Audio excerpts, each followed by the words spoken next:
चौपाल की बात news point के साथ में आपका स्वागत। नमस्कार। आज चौपाल में हम बात करते हैं खबरों की खबर में एथेनॉल क्रांति की। आपने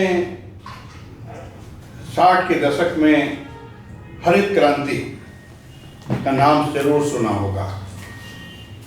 सब जानते हैं कि हम अपने खाने का अनाज खाद्यान्न इंपोर्ट करते थे, आयात करते थे, परंतु डॉक्टर एम.एस. स्वामीनाथन ने ऐसा चमत्कार किया कि उन्होंने खाद्यान्न में हमको आत्मनिर्भर बनाया। और आत्मनिर्भर ही नहीं बनाया, हम आज दुनिया के कई देशों में अपने अनाज को एक्सपोर्ट करते हैं, निर्यात करते हैं। और डॉक्टर एम.एस. स्वामीनाथन हरित क्रांति के जनक के रूप में माने जाते हैं, जाने जाते हैं। और फिर 70 के दशक में आई श्वेत क्रांति, दूध क्रांति, उसके लिए डॉक्टर वर्गीस कुरियन जिन्होंने अमूल जैसी संस्था की नींव डालकर इस देश के अंदर श्वेत क्रांति का निर्देश किया। डॉक्टर कुरियन को दूध क्रांति, श्वेत क्रांति का जनक माना जाता है। और अब इस देश में एक नई क्रांति आई है, वो है एथेनॉल की क्रांति।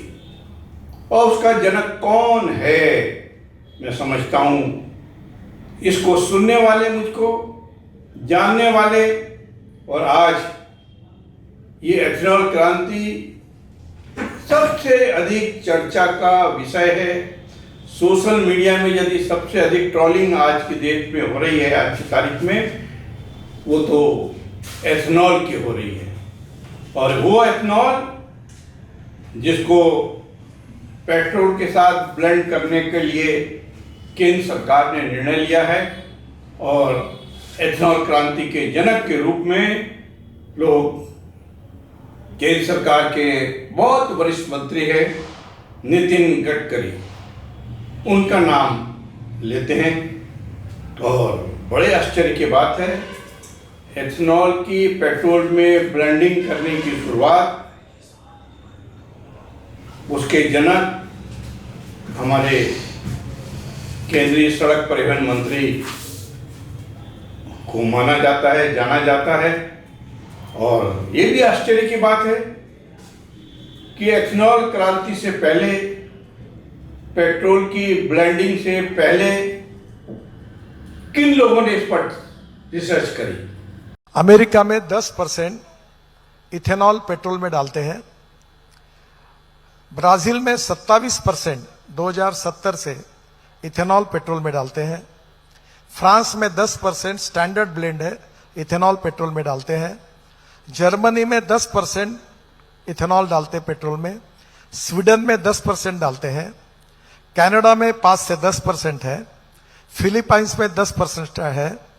थाईलैंड में 10% है और जापान में 10% है। सरकार ने एक और झूठ चला रखा है कि ये इंडिया कोई पहला कंट्री थोड़ी है जो इथेनॉल इस्तेमाल कर रहा है। और भी बहुत कंट्रीज हैं जो इथेनॉल इस्तेमाल कर रहे हैं, वहां तो शोर नहीं कर रहे लोग। ये आधा सच है। बाकी कंट्रीज में जो इथेनॉल इस्तेमाल हो रहा है वो E10 से कम हो रहा है। जो मैंने कहा ना, नॉर्मल गाड़ियां भी E10 तक तो इस्तेमाल कर लेती हैं, उससे ज्यादा नहीं कर पाती। बाकी E10, जर्मनी में E10 से कम है, अमेरिका में E10 से कम है, फ्रांस में E10 से कम है, थाईलैंड में अभी तक E10 से कम है, जापान में E3 है। E10 का टारगेट जापान ने 2030 में रखा है। अभी 7-8 साल का उन्होंने फेज आउट पीरियड दिया है। E3 से E10 जाने के लिए जापान ने 7 साल रखे हैं। प्रयोग किए गए, ये देश की जनता को नहीं मालूम। अपनी सफाई में केंद्र सरकार जो तर्क रखती है, वो तर्क तो ये है कि दुनिया के बहुत देशों में एथेनॉल की ब्लेंडिंग होती है, कहीं 5%, कहीं 10%, कहीं 20%। और ये भी दावा किया जाता है कि 85-80% तक की ब्लेंडिंग पेट्रोल में होती है। चलिए हम उन देशों को, चाहे यूरोपियन देश हो, चाहे अमेरिका हो, चाहे ब्राज़ील हो, जहाँ पे पेट्रोल की ब्लेंडिंग होती है, उस सब की तुलना क्या हिंदुस्तान से कर सकते हैं? क्या केंद्र सरकार ने इस पर कोई ऐसा प्रयोग 5% से शुरू कर 10% से शुरू कर कोई किया? क्या स्टेक होल्डर्स, जिसमें ऑटोमोबाइल इंडस्ट्री है, हमारे वैज्ञानिक हैं, वो जनता है जिसकी गाड़ियों में आप पेट्रोल के साथ एथेनॉल की ब्लेंडिंग करके डाल रहे हैं, क्या उनमें कुछ लोगों से हमने पूछा? सीएम ने बोला था आपको कि इसको डिले करना है, नीति आयोग ने बोला था कि आपको इम्प्लीमेंट 2030 तक करना है, लेकिन फिर भी ऐसी क्या जल्दबाजी थी कि हमारा ये 2025 में करा और हमारे सारे व्हीकल्स जो है 80% प्लस व्हीकल जो है वो रिस्की आपने कर दिए हैं because of this E20 fuel in E10 compatible vehicle. तो उसके अगेंस्ट में है, हम यहाँ पे डिमांड कर रहे हैं हमारी चॉइस, जो एक कंज्यूमर की चॉइस होती है वो हम डिमांड कर रहे हैं यहाँ पे कि जब हम आपको टैक्स देते हैं 15% टैक्स देते हैं एडवांस में, तो वो हमको राइट मिलना चाहिए। वो जो व्हीकल हमारा पेट्रोल के हिसाब से, जो फ्यूल के हिसाब से सूटेबल है, जो आपके मैनुअल में लिखा है वो फ्यूल हमको चाहिए और वो हमारी डिमांड है। क्या जो प्रयोग हुए उस पर पूछा? नीति आयोग ने भी अपनी रिपोर्ट प्रकट करी है, उसमें भी ये बताया गया है कि 5% तक की यदि ब्लेंडिंग एथेनॉल की होती है तो माइलेज भी घट सकता है, माइलेज घटेगा। इंजन में भी गाड़ियों के कुछ कमी होने का अंदेशा बताया है। परंतु आज जनता के बीच में जो चर्चा है, जो लोग क्या सोशल मीडिया के माध्यम से, क्योंकि मेन स्ट्रीम का जो मीडिया है वो तो अभी बचता है, पर सरकार ऑटोमोबाइल इंडस्ट्री के कुछ लोगों के बयान लेकर आई है जिन्होंने कहा है कि इस पर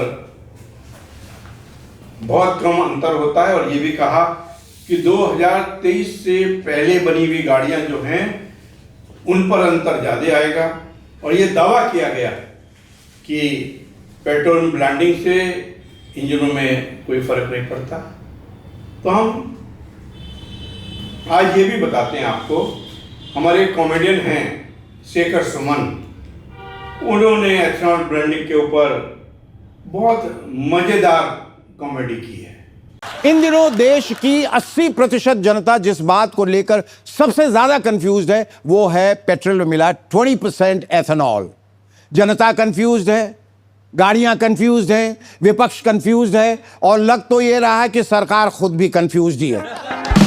लेकिन जो सबसे ज्यादा कंफ्यूज्ड है वो है खुद पेट्रोल, जिससे पूछे बिना उसका अरेंज्ड मैरिज एथेनॉल से करवा दिया गया है। अब तक जिस टैंक में पेट्रोल का एक छत्र राज चल रहा था, अब अचानक एथेनॉल ने वहां 20% जगह घेर ली। अब बेचारे ईरान से पेट्रोल को हिंदी नहीं आती और विशुद्ध भारतीय एथेनॉल को फारसी नहीं आती, तो दोनों एक दूसरे से घुल मिल नहीं पा रहे। और एक सौरभ जोशी हैं, वो तो यूट्यूबर हैं, उन्होंने भी इस ब्लेंडिंग पर अपनी मर्सिडीज कार के संबंध में बताया कि कैसे उनका माइलेज घटा है। लेकिन एक प्रॉब्लम तो आ गई है गाइस, गाड़ी माइलेज नहीं दे रही है भाई। पहले अच्छी खासी माइलेज देती 15-16 की, अब देखो 9 की दिखा रही है।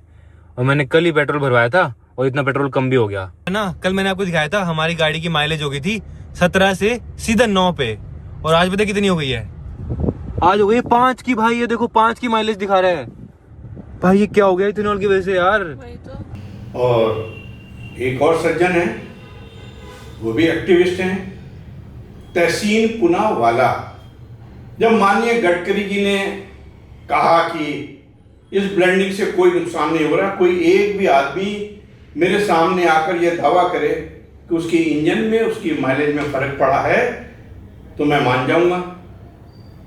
तो तहसीन पूनावाला ने तो बाकायदा माननीय मंत्री जी से ये निवेदन किया कि मैं एक आदमी नहीं, मैं 6 आदमियों को लेकर आपके समक्ष अपनी ये बात रखूंगा कि पेट्रोलियम में एथेनॉल की ब्लेंडिंग से इंजन का जीवन पर फर्क पड़ता है, माइलेज में फर्क पड़ता है, और उन्होंने माननीय गडकरी से मिलने का समय मांगा है। विपक्ष के लोगों ने भी इस पर सवाल उठाए हैं। उनका भी कहना है कि क्या कोई वैज्ञानिक रिसर्च हमारे सामने है, कोई ऐसा शोध हमारे सामने है, परंतु आश्चर्य है केंद्र सरकार ने अपनी वही पुरानी एडवेंचर वाली जो आदत है कि हम नोटबंदी कर देंगे पर अर्थशास्त्रियों से नहीं पूछेंगे, जीएसटी कर देंगे लागू पर हम स्टेक होल्डर से नहीं पूछेंगे, किसान कानून लागू कर देंगे, किसानों से नहीं पूछेंगे। अब एथेनॉल क्रांति करते हुए, एथेनॉल की ब्लेंडिंग का घोषणा करते हुए स्पष्ट कह दिया है कि ना तो आपको 5% का विकल्प मिलेगा एथेनॉल का, ना 10% का मिलेगा। पेट्रोल पंप में आपको 20% की ब्लेंडिंग करने वाला पेट्रोल ही मिलेगा। सरकार ने एक तरफा घोषणा कर दी। मैं समझता हूँ वैज्ञानिकों से चर्चा कर स्टेक होल्डर से चर्चा कर कोई रिसर्च को आधार बनाकर इसको लागू करना चाहिए।